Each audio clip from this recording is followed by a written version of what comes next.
2002, ou seja, há 22 anos. Quanto tempo você trabalha como diretor da escola?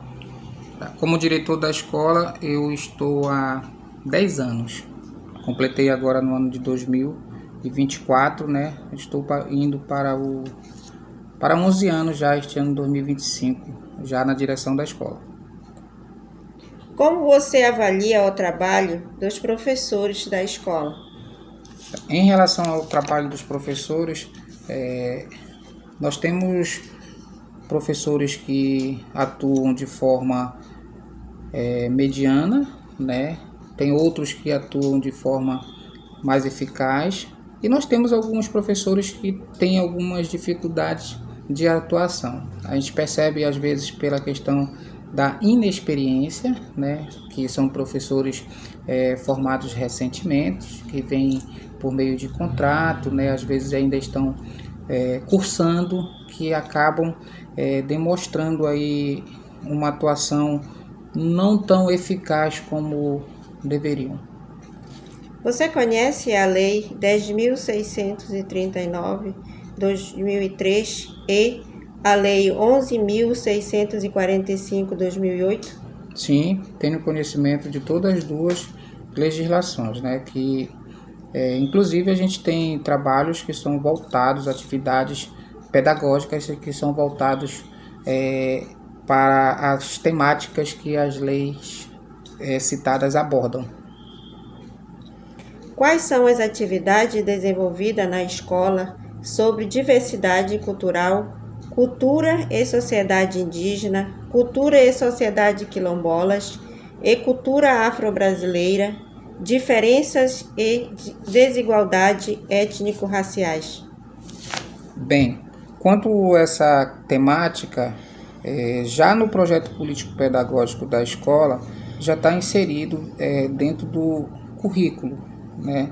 Então, é trabalhado em sala de aula, né, sobre a diversidade cultural, cultura indígena, afro-brasileira. E nós temos um projeto que se chama Projeto Afro-Indígena, que ele acontece anualmente, né? E é a culminância, né, de todas as atividades relacionadas. Uma vez que o dia 20 de novembro é considerado feriado, né, a gente aproveita esse mês para intensificar as abordagens em relação aos temas, e o projeto acontece geralmente no dia 20, já contemplando a cultura afro-brasileira, a cultura indígena e, consequentemente, toda essa diversidade cultural. Como você avalia a formação dos professores sobre estes temas? Bem, já a formação em si dos professores, a gente percebe que ela é bem superficial, ou seja, é mais o que é visto mesmo na formação, né, de licenciatura, que aborda essas temáticas, mas assim, o aprofundamento na formação continuada é o que a gente percebe que muitos não têm ainda de fato, né, ou ainda não buscaram para se apropriarem dos temas, né, relacionados à cultura, à diversidade cultural e indígena, afro, enfim. Então a gente percebe aí que os nossos docentes, eles precisam de formações continuadas sobre estes temas, para que eles possam se apropriar e, consequentemente a isso, poder repassar os conhecimentos necessários aos nossos estudantes. Nós estamos buscando, enquanto escola, esse aprofundamento com formações internas, mas a gente sabe que não é suficiente. E aí precisa-se que eles busquem, né, para se apropriarem ainda mais dessas temáticas. Quais são os principais problemas e desafios enfrentados pelos professores no cotidiano da escola? Bem, nós podemos citar aqui diversos problemas, onde tem ser humano, claro, e em caso se tratando de estudantes com faixa etária de 6 anos até 10, 12 anos no ensino fundamental e na faixa etária de EJA, que é a partir dos 15 anos de idade.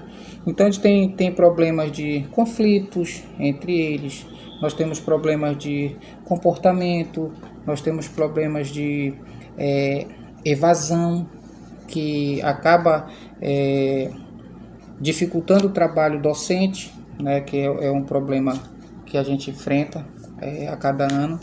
E são problemas que, por mais que a escola tente combater, eles sempre são evidenciados em uma ou outra situação. Então, a gente considera como os principais problemas, principalmente a questão da evasão e a falta de acompanhamento da família, que interfere diretamente no aprendizado da criança. Nós sabemos que a criança, quando ela é acompanhada pela família, ela tende a desenvolver com mais naturalidade o seu ensino-aprendizagem. E a gente percebe também aquelas que não são acompanhadas têm mais dificuldades. Então a gente considera como principais problemas, tá? Quais são os níveis de ensino que a escola oferece?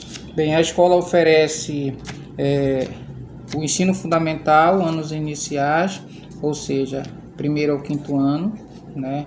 A escola oferece EJA, Educação de Jovens e Adultos, né?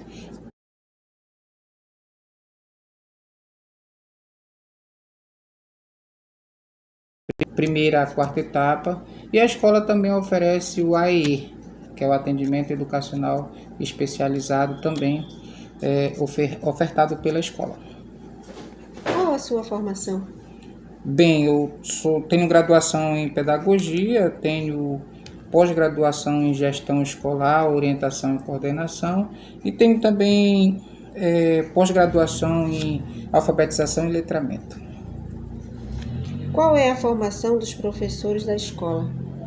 Nós temos professores graduados em Pedagogia, nós temos professores com licenciatura também em Educação Física, nós temos professores licenciados em História e Geografia, em Matemática, em Língua Portuguesa, né? Nós temos professores com licenciatura em Artes Visuais, nós temos professores com licenciatura também na Ciências, né? E professor que no quadro atual nós não temos professor além do nível de graduação ou com nível abaixo, ou seja, com magistério, né? São professores que têm um magistério, mas já têm a graduação. Os que não têm completa estão em fase de conclusão, ou seja, já estão cursando, né? Quantos possuem graduação? Quantos professores possuem graduação?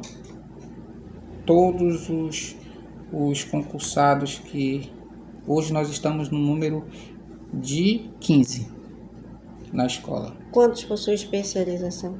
Especialização, apenas 5 professores. Quantos possuem mestrado? Apenas um professor. Quantos possuem doutorado? Nenhum professor até o momento. Qual é a sua sugestão para melhorar o ensino sobre diversidade cultural, cultura e sociedade indígena, cultura e sociedade quilombolas e cultura afro-brasileira, diferenças e desigualdades étnico-raciais? Bom, como eu falei anteriormente, né? Eu entendo que para se melhorar, ou melhor dizendo, aprimorar, né, sobre esses temas, é necessário a formação, né? Então a minha sugestão seria que tivesse uma formação específica para os docentes, relacionado aos temas da diversidade cultural, culturas indígenas, afro-brasileira, as desigualdades étnico-raciais, que está tudo dentro de um mesmo contexto, né? A gente observa que essas temáticas elas precisam ser aprimorada pelos docentes. Para quê? Para que eles possam, de fato, poder repassar esse conhecimento aos estudantes, né? E o que a gente percebe ainda é uma dificuldade e até mesmo uma aceitação em algumas culturas. Por exemplo, religiosidade, por exemplo, né? A gente percebe que por falta do conhecimento, né, a gente acaba tendo uma barreira ali de falar sobre e ter uma consciência do que aquilo representa, aquela religiosidade, enfim, todo esse contexto, ele precisa ser formativo, ou seja, o professor ele precisa ter essa formação específica para ter um domínio melhor sobre essas temáticas, certo? Como você avalia as condições de trabalho oferecidas pela rede pública de ensino em Almeri? As condições de trabalho. Bem, hoje eu posso dizer que nós melhoramos muito relacionado às condições de trabalho. Nota-se que o município ele melhorou muito na questão estrutural, né? Hoje em dia a gente observa que está bem melhor do que nós há um tempo aqui bem próximo, e então isso é notável. E eu penso que, de acordo com a política pública da educação, essas condições elas vêm melhorando gradativamente, né? Claro, mas já está bem melhor do que era antes.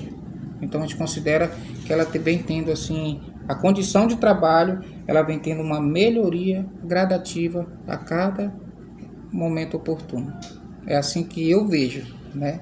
Porque eu observo, para além da condição do trabalho em si, a questão estrutural, mas a questão também pedagógica. Por quê? Porque ela influencia diretamente na condição de trabalho do docente. Vamos lá. Qual é na questão pedagógica que o docente precisa ter uma condição de trabalho boa ou eficaz, melhor dizendo, né? É quando se tem uma organização pedagógica, quando se tem um plano pedagógico ou plano de aula, como queiram, né? Quando se tem um projeto político pedagógico que atenda melhor essas condições de trabalho do docente, ou seja, e aí facilita. Aí quando a gente tem essas contribuições, organização, tudo mais, a questão que vem evoluindo estruturalmente favorece. Não é o ideal, eu não considero que estamos num patamar ideal, mas nós já evoluímos bastante, certo? Pode parar.